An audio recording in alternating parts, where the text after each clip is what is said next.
कि ये जो थोड़ी सी इलेक्शन की तैयारियां चल रही हैं या एक पॉजिटिव सिम्त में चल रहा है सब कुछ? नहीं, देखें, इलेक्शन होने वाले हैं। इसमें पीटीआई के चेयरमैन का कोई अमल दखल नहीं है। उनके ऊपर दो चीजें हैं। एक तो ये कि उन्होंने सीक्रेट एक्ट की खिलाफ वर्जी करते हुए एक ऐसे डॉक्यूमेंट को पब्लिश किया, पब्लिक किया और जल सया में लहराया और बताया जिसको नहीं लहरा सकते थे, जिसको नहीं बता सकते थे।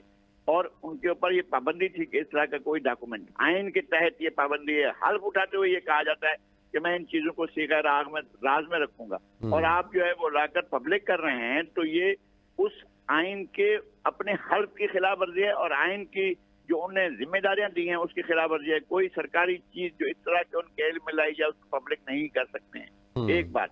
और उनके ऊपर केस चल रहा है। एक मुकदमे वो डिस्क्वालीफाई भी हो चुके हैं, उन्हें सजा भी हो चुकी है, सजा सस्पेंड है, लेकिन उनकी नाअहली बरकरार है, वो इलेक्शन नहीं लड़ सकते हैं। ये बिल्कुल साफ बात है।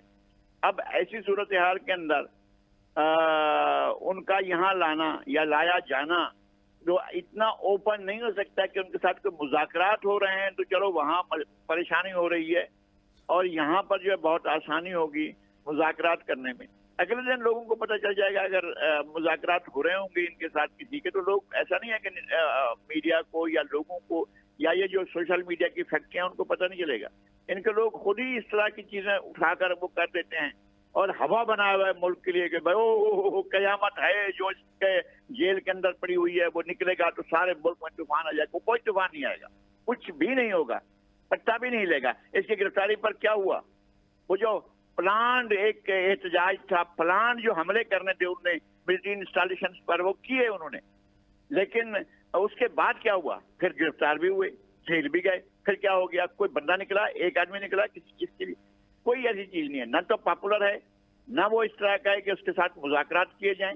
नहीं करने चाहिए। एक जिद्दी, हद धर्म और एक खुद पसंद अनापरस्त शख्सियत को अगर आपने कोई हवा बना रखा है तो आपका मसला है। पाकिस्तान के लोगों के अंदर उसकी कोई तौकीर नहीं। तो सर अभी आप इलेक्शंस फिर होते हुए देख रहे हैं जनवरी के एंड में? होने चाहिए, आपके पास और कोई ऑप्शन नहीं है। इसके अलावा अगर कोई ऑप्शन होगा तो आइन से पूछेंगे। वो उनके एक साबिक साथी हैं परवेज खटक साहब, वो कहते हैं जी आइन तो खामोश है, अगर नहीं कराए तो फिर क्या होगा? यानी अगर आइन पर अमल ना करें तो आइन खामोश है। भाई आइन पर अमल ना करें तो आइन खामोश नहीं है। अगर आप आइन पर अमल ना करें तो आइन खामोश नहीं है। आइन बोलता है कि आप आइन की हिफाजत करेंगे, आइन का तहफ़्फ़ुज़ करेंगे। आर्टिकल 5 कह रहा है आइन का तहफ़्फ़ुज़ करेंगे,